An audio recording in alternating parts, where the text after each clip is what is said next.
มื่อแม่ค้ากำลังจะไปส่งออเดอร์ก็จังแม่นแดดแห้งแท้เด้เกือบก็บ่ได้ใส่เอ้ยฮ้อนแม่ค้าจนได้ไปใส่เกือบแล้วยังกลับมาใหม่ถึงว่าจะตื่นสายสำใดแต่ลูกค้าต้องได้เครื่องแดดฮ้อนสำใดก็ต้องได้ลุยวันนี้ก็ออเดอร์ยำๆตามเคยจ้าจากเจ๊ข่าวประจำรถอีกคันก็สต็อกเครื่องไว้หลายแล้วเพื่อไปส่งออเดอร์ให้ลูกค้าก็เลยได้เอาคันนี้มาใส่ยำๆให้เจ๊คอยเบิ่งแต่สีแดดโอ้ยฮ้อนแห้งขนาดแม่ค้าก็ผัดบ่ได้นุ่งเครื่องยาวมันกระเทินว่าซั่นฮิบเฮ็ดฮิบแล้วฮิบเมื่อส่ง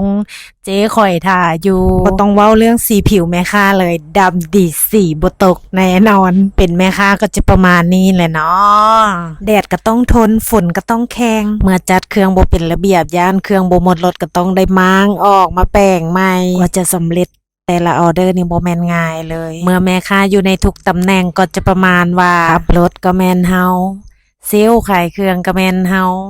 ขนส่งเครื่องก็แม่นเฮานักวางแผนในการจัดเครื่องขึ้นรถก็แม่นเฮานักการเงินนักบัญชีนักจัดซื้อรวมสรรพปีอยู่กับแม่ค้าหมดนี่ล่ะเนาะทุกคนเนาะหลายตำแหน่งเลยแม่ค้าผ่านมาหมดแล้วผ่านบนอื่นบ่แม่นผ่านด้วยตัวเองนี่ล่ะทุกตำแหน่งถ้าสมมุติว่าวางแผนเงินเดือนให้ตัวเองนี่นะทุกคนคิดว่าแม่ค้านี่สมควรได้เท่าไหร่แต่ละเดือนนี่ลองคอมเมนต์กันมาเล่นๆเบิ่งเด้อเพื่อจะได้วาง